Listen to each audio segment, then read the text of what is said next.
I hope you are well. By the grace of Allah, I am well too. Today, we learn countable nouns. Last class আমরা শিখেছিলাম countable noun and uncountable noun কি সে সম্পর্কে। এখন আজকে তোমাদের শেখাবো আমি countable noun। এখানে দেখো countable nouns have two forms. countable noun হচ্ছে দুইটা ফর্ম রয়েছে। একটা হচ্ছে দেখো সিঙ্গুলার আর একটা হলো প্লুরাল। সিঙ্গুলার এটা প্লুরাল। সিঙ্গুলার নাউনটা কি সেটা এখন দেখো। এর আগে কাউন্টেবল নাউন্স গণনা করা যায় সেটাকে বলা হয় কাউন্টেবল নাউন। গত ক্লাসে তোমাদের শিখিয়েছি। এটা আবার দুইটা ফর্মে বিভক্ত, একটা সিঙ্গুলার একটা হলো প্লুরাল।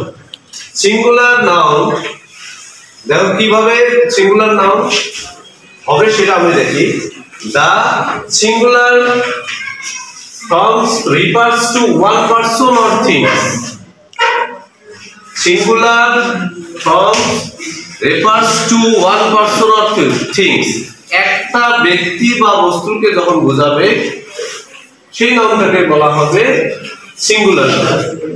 আবার দেখো প্লুরাল, দেখো plural forms refers to more than one person or things. দেখো one person or things যদি একের অধিক বোঝায়, ভালো করে দেখো, যদি একের অধিক কোনো ব্যক্তি বা বস্তুকে বোঝায় তাহলে ওটাকে বলা হবে এই যে দেখো সিঙ্গুলার প্লুরাল ফর্ম। আর কাউন্টেবল নাউনের প্লুরাল ফর্মস হচ্ছে একের অধিক যদি বুঝে। তাহলে তোমরা শিখলা কাউন্টেবল নাউনের কয়টি ফর্ম রয়েছে? দুইটি। এই ফর্মগুলো কি ভাবে হবে সেটা তোমরা শিখলা। এখন আমি তোমাদের পরবর্তী ক্লাসে শেখাবো এই rules of singular and plural নাউনের, মানে সিঙ্গুলার থেকে একটা নাউনকে কিভাবে আমরা প্লুরাল ফর্মে নিয়ে আসবো।